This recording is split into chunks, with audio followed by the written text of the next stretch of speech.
ngobrol mingguan bareng Diar Putri. Dan sekarang Diar Putri juga udah bersama salah satu bintang tamu yang kayaknya profesinya itu sangat-sangat pada diinginkan oleh anak muda gitu. Apalagi teman-teman Diar gitu kan ya, YouTuber sekarang pengen jadinya selebgram. Nah sekarang sudah ada Jiwa Ferry. Hai Koji. Halo, apa kabar? Halo, apa kabar? Kita nggak bisa salaman Iya, kita bisa ya. Apa kabar? Habis dari mana?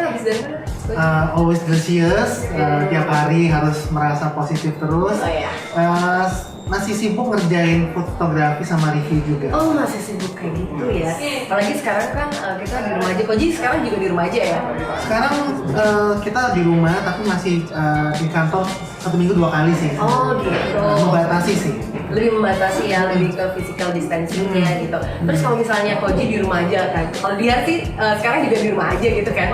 Terus habis itu kan benar-benar ada waktu dimana Koji ini merasa kayak, aduh bingung mau ngapain gitu kan. Benar. Kalau Dihar nih ya, bingung mau ngapain ini sekarang bikin poni sendiri Koji, serius. Ala-ala Korea. Produktif ya. Produktif sekali. Iya. Sangat bingung mau ngapain gitu kan. Akhirnya meluntir sendiri Koji, potong sendiri. Kalau misalnya Koji di rumah itu biar ngatasi kebuntuan, kegabutannya itu gimana sih Koji? Wah, kalau di rumah ini memang apalagi nggak biasa di rumah ya. Iya. Kalau aku kebetulan biasa di rumah, anak rumahan, cile. Aduh. Percaya nggak? Enggak deh ya.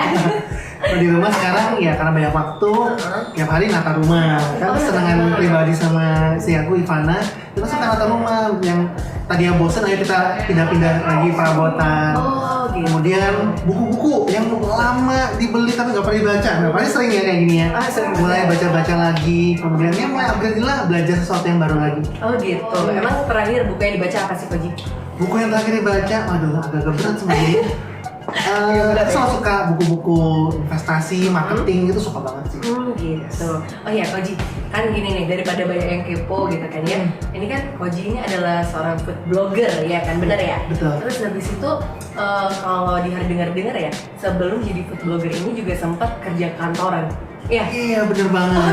Gimana tuh awal karirnya bisa merambah ke food blogger itu? Koji bisa ceritain nggak? Ya seperti orang-orang pada umumnya ya, saya dulu juga sekolah berjenjang lah ya, SMA, kuliah dan sebagainya.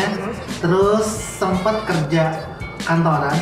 Dulu background saya IT, saya web programmer gitu lah. Wah, iya food blogger ya. Kemudian dari sana saya sempat 2 tahun di salah satu pabrik rokok terkenal di Indonesia, kemudian juga 3 tahun di perusahaan properti. Tapi sambil kerja kantoran sambil mewujudkan passion. Passion gitu. aku adalah makan. Oh. Bisa dilihat dari tubuh kan. Semakin lebar ke samping, jadi suka banget makan. Dari makan itu kemudian suka juga foto, walaupun waktu itu masih pakai handphone jadul gitu ya. Dengan kekuatan handphone jadul gitu ya.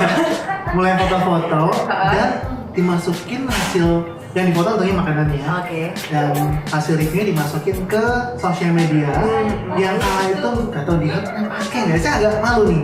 Friendster sebenarnya, ini kayak udah lama. Tahun berapa ya Koji? Friendster is like 2000, aduh kayaknya 2008 gitu lah.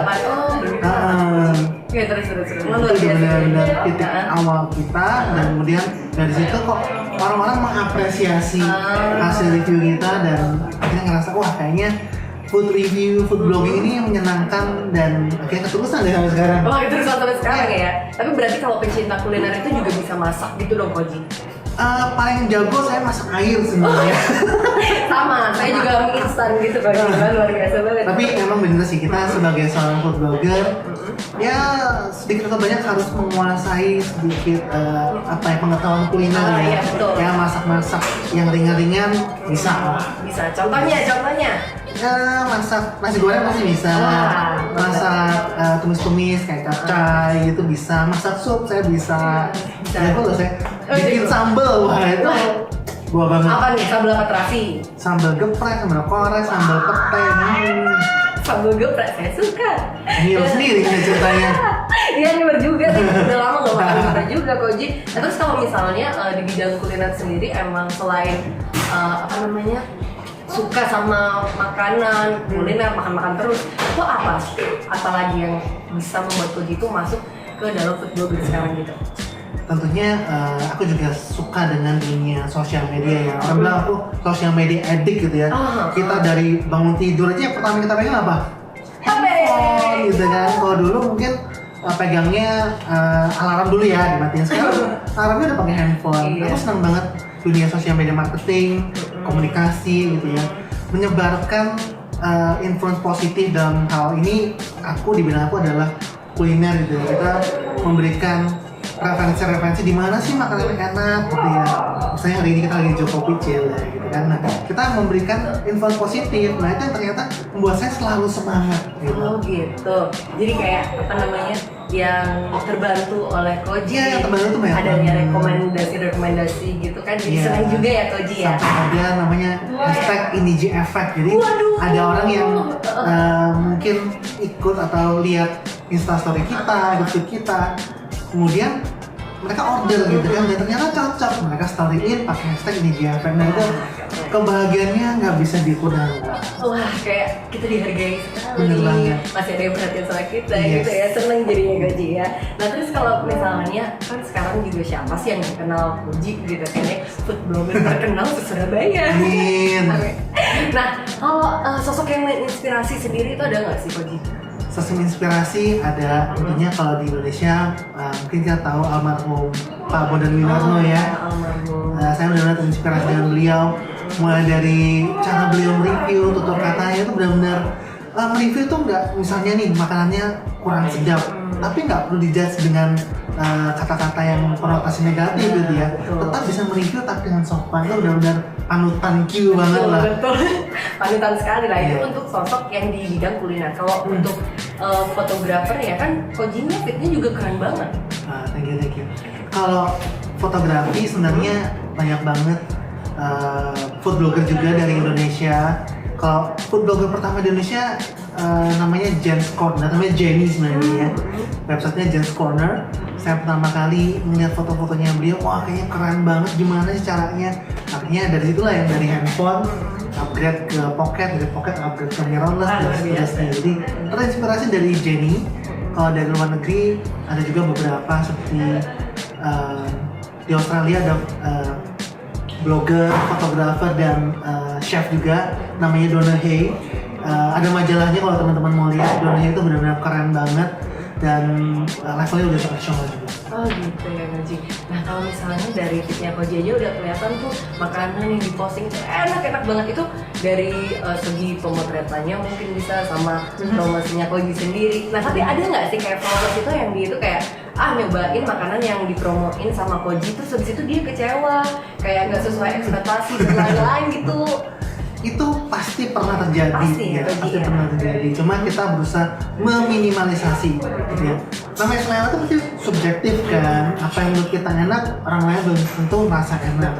Makanya tiap kali kita mereview, kita selalu berusaha nggak ngejudge, literally langsung ini enak, ini nggak enak, nggak gitu. Tapi kita mendeskripsikan, misalnya kalau deskripsinya kita es kopi susu misalnya, wah ternyata es kopi susu ini creamy ya, kemudian rasa gula arennya itu dominan. Deskripsi seperti itu. Tapi kalau misalnya kita ngomong es gula arennya dominan, ternyata mungkin ada orang ya yang nggak suka yang terlalu manis. Ya buat orang yang nggak suka manis tentunya nggak enak mungkin ya. Kita deskripsikan istilahnya spektrum rasanya seperti apa. Tidak ngejudge enak nggak enak. Gitu. Misalnya kalau aku suka ayam geprek gitu ya, aku bilang pedasnya ini dominan. Mungkin kalau orang nggak suka pedas ya mungkin menghindari. Iya sih. Gitu aja sih, sesimpel itu. Terus kalau untuk mengatasi followers yang seperti itu gimana pun? Ya kita ucapkan terima kasih saja atas inputnya. Ya memang kita punya minta maaf segudang lah. Jadi ya kita minta maaf. Ya mungkin review berikutnya cocok. Terus ikuti. Nah terus Koji kan sekarang ini juga lagi pandemi corona sendiri ya. Terus sangat-sangat menurut dia juga dia mau makan kemana-mana nih jadi bingung gitu kan. Nah kalau misalnya efek dari adanya pandemi corona ini untuk food and blogger seperti Koji misalnya itu apa sih tuh? Semua orang pasti berdampak ya pandemi corona ini. Kalau saya misalnya dari segi review, kalau dulu saya selalu datang ke venue gitu kan. Kalau sekarang nggak bisa karena ada pembatasan gitu kan. Sekarang kita terima reviewnya tetap, tapi semua dikirim ke kantor kita, ke rumah kita, yang semua yang take away gitu. Nah kalau udah take away pasti fotonya lebih effort daripada kalau misalnya kita kayak di sini gitu. Wow, tempatnya udah cakep banget gitu. Gampang banget gitu fotonya. Karena kalau kita terima barang take away kadang-kadang mungkin karena udah dibawa di perjalanan gitu ya, agak terguncang-guncang datang kok nggak sesuai ekspektasi. Harus ditata lagi, lebih effort. Berarti Koji itu nata-nata sendiri lagi? Nata-nata lagi gitu. Kalau di kafe kan semua kayak udah cakep gitu cakep, ya. benar. Kita ya ini ya indirectnya terdampak juga. Terus juga kita sering bikin workshop sebenarnya. Oh iya. Cuma karena again pembatasan social distancing kita nggak bisa bikin acara rame-rame dulu kan sekarang. Nah, sekarang kita bikinnya webinar aja dulu. Oh gitu. Jadi online gitu. Iya benar. Waduh luar biasa banget Koji. Kalau misalnya gimana sih ceritanya Koji itu bisa turn over gitu tiba-tiba ke bisnis food blogger sendiri Koji? Ya sebenarnya kita benar-benar harus yakin sih apa yang kita ambil gitu ya. Basic pertamanya harus passion dulu kan, karena kita suka. Kalau kita nggak suka apa yang kita kerjakan ya pasti nggak ada disiplin, nggak ada kerja keras gitu. Nah kata yang berikutnya kerja keras, nggak sekedar passion aja. Betul. Nah, karena kita ya India nggak makan passion gitu kan. Kita butuh kerja keras untuk mewujudkan tersebut.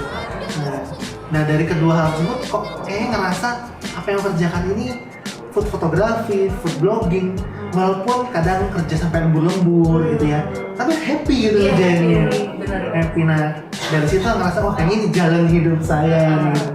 Dan ya ternyata setelah kita monetize, kita bikin bisnis, ternyata juga menghasilkan. Dan sebenarnya kalau saya boleh jujur dan buka sedikit rahasia, dulu orang tua saya sedikit khawatir gitu ya. Oh gitu. Ini anak udah dibiayain kuliah tinggi-tinggi gitu ya, kenapa aja tukang makan gitu ya? Agak nggak nyambung kalau gitu. Benar, kalau orang Surabaya bilang, iso urip nggak gitu? Jadi food blogging ini kan, bisa hidup nggak? Ternyata ya sampai sekarang kita rezekinya ada aja gitu. Sungguh, malah apa kita bisa membuktikan, Koji bisa membuktikan kalau ya ini aku bisa. Malah gitu. sekarang orang tua mendukung banget.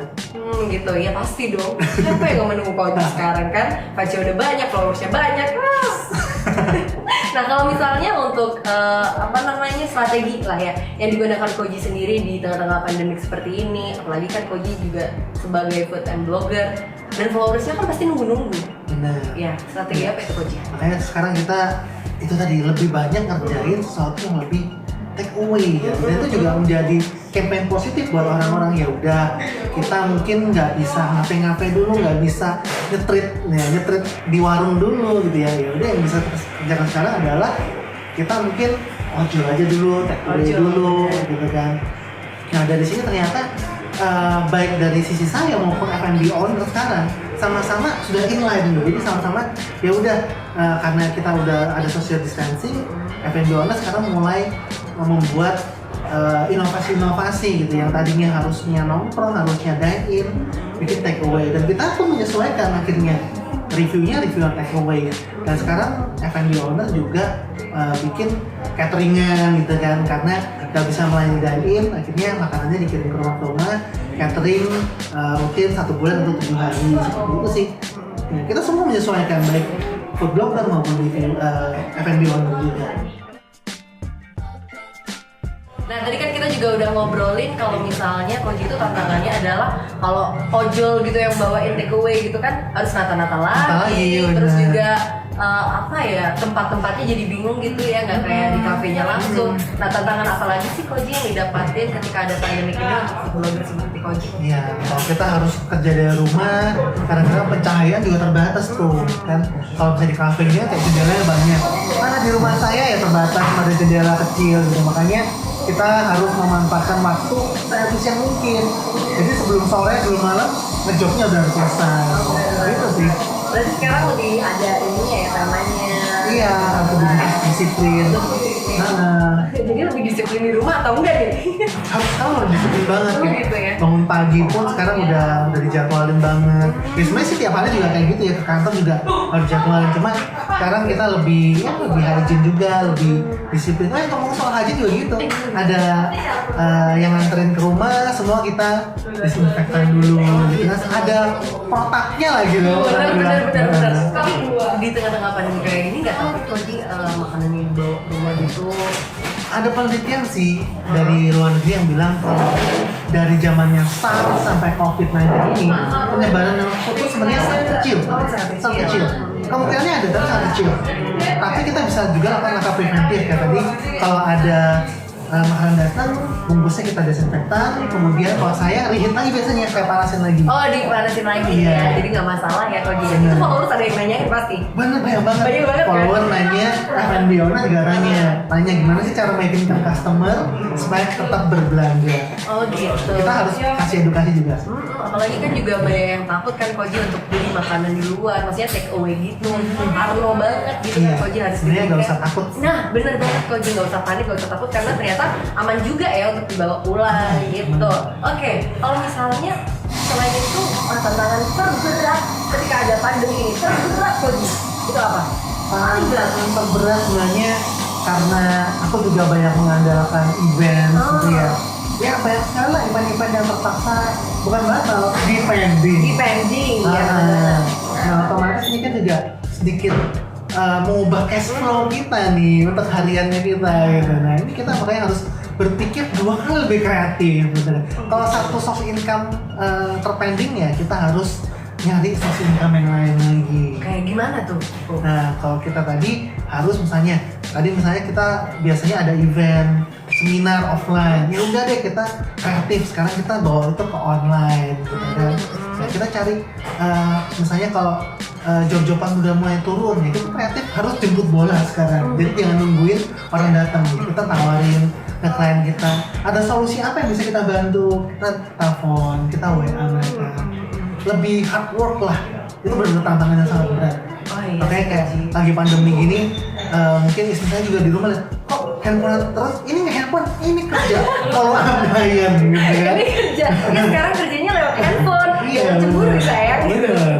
Nah kalau misalnya pandemi ini belum kelar-kelar, emang Koji itu berniat punya investasi atau apa sih gitu? Kan kalau investasi memang sebelum zamannya pandemi kita sudah harus disiplin, yang namanya investasi tuh menurut saya harus punya. Nah jadi kalau punya duit jangan boros, jadi harus diinvestasikan dalam proporsi tertentu. Gitu. Berarti sekarang juga berinvestasi dong Koji? Ya. Nah kalau investasinya sendiri itu apa sih Koji kalau boleh tahu? Kalau aku sekarang ya yang paling konservatif pasti punya tabungan gitu kan. Aku juga sekarang proporsional juga punya emas, dan aku juga punya reksadana. Oh, reksadana. Wah ini kepo banget sih dia sama reksadana itu. Apalagi kan katanya sih, denger-denger ya, itu bisa investasinya walaupun 100.000 doang gitu ya Koji? Iya, as low as 100.000 doang. Jadi benar-benar ya 100.000 gitu loh. Kita sekarang hangout aja paling juga udah 100.000 kan. Nah itu aku jadi kepo banget sih Koji. Terus habis itu aku juga pilih dong buat teman-teman juga ya yang kayaknya sama kayak Jihan adalah orang yang boros gitu loh. Aduh, anak muda zaman sekarang bos gepok habisnya 2 hari. Aduh bingung deh dia. Nah kayak misalnya tolong dong kasih tips buat dia sama temen-temen yang sekarang juga sama ya borosnya, terus juga yang mau berinvestasi karena Koji sendiri juga reksadana ya Koji ya. Iya. Itu gimana Koji? Kalau aku sih harus pertama punya edukasi dulu lah ya, edukasi dulu. Jadi edukasi dengan mindset lebih tepatnya. Jadi kita harus tahu kalau investasi itu bukan pengeluaran. Mungkin dikira, waduh kalau aku harus tiap minggu, tiap bulan keluar 100.000, merasa terbebani, nggak boleh. Jadi kita harus merasa ini adalah investasi masa depan. Masa depan tuh bukan hari ini investasi, minggu depan diambil ya. Tapi bisa jadi jangka panjang atau jangka menengah 3 tahun, 5 tahun, 10 tahun bahkan gitu ya. Nah, ini adalah sebuah investasi buat masa depan, bukan beban. Kemudian kita juga harus disiplin. Nah, jadi misalnya disiplin dalam hal berapa uang yang mau kita investasikan, kemudian timingnya. Misalnya nih, setiap bulan setelah kita dapat gaji, langsung 20-30% gitu ya, disiplin langsung atau DPT gitu misalnya. Jadi nggak sempat pegang pun, langsung masuk ke reksadana. Dengan cara demikian, pasti kita lebih disiplin gitu ya. Memaksa diri lah sebenarnya. Kalau kita nggak dipaksa memaksa diri kita, kadang-kadang aduh ada duit lebih nih, ayo kita pakai buat shopping gitu kan. Itu dia nih, apalagi di hari itu sering yang kayak gini, kayak ada tabungan gitu, dipakai sedikit, nanti bulan depan diganti gitu kan, jadinya hilang terus uangnya. Sedikit-sedikit ya di hari, malam-malam kan jadi bukit juga pengeluaran. Nah coba deh kalau misalnya coba di rumah mulai reality check, wah ini di rumah ada baju berapa, ada gadget apa, ini kalau diinvestasikan gitu ya, kenaikannya berapa persen, wah udah bisa beli barang yang kita inginkan sebenarnya. Saya bilang itu sebagai tujuan finansial, kan itu punya tujuan finansial ya, misalnya nih pengen S2 gitu, itu tujuan finansial karena kita butuh biaya, pengen punya rumah 2 tingkat, itu tujuan finansial. Nah, dari ada tujuan finansial, baru kita turunkan mau sedisiplin apa dan jumlah uang yang mau kita investasi. Bener, berarti intinya kita juga harus disiplin. Disiplin dong, harus. Nah tadi kan kita udah ngobrol banyak banget sama Koji ya, terkait tadi Koji adalah food blogger, gimana caranya tadi dari IT ya, apa namanya? Dari IT. Oh iya IT, terus habis itu ke food blogger gitu. Nah terus habis itu Koji juga ngasihin kita tips-tips gimana caranya nggak boros dan berinvestasi juga di yang namanya reksadana. Nah pasti pada kepo nih, apalagi kan kita sekarang itu di tengah-tengah pandemi kita harus bisa jaga uang, jaga pemasukan dan yang lain-lain Koji. Nah tadi kan Koji juga udah bilang reksadana itu.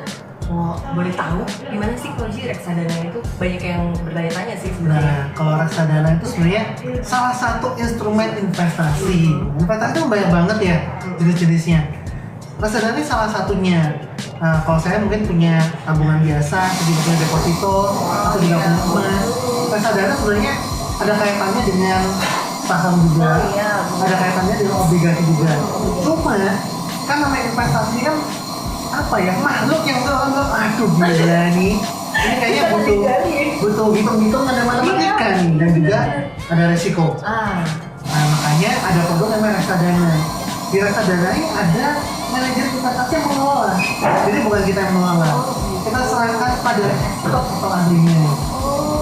Jadi kita tinggal nabung aja, saya nabung di reksadana, nanti dana tabungan kita itu dikelola oleh manajer investasi. Oh gitu, berarti kita tinggal monitor aja sih. Oh gitu, berarti emang ada orang ketiga gitu ya. Betul. Oh, terus kenapa milih reksadana?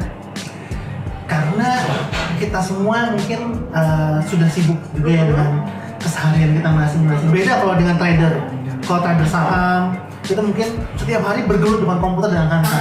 Pekerjaannya seperti itu. Tapi kalau kita kayak Nihar ya sebagai host, saya juga sebagai food blogger punya pekerjaan sehari-hari yang mungkin nggak bisa terus-terusan memantau pergerakan harga. Betul. Makanya kita percayakan pada orang yang expert. Oh gitu, seperti itu. Tapi ada resiko-resikonya pasti. Pasti, namanya investasi, segala jenis investasi punya profil resiko gitu kan.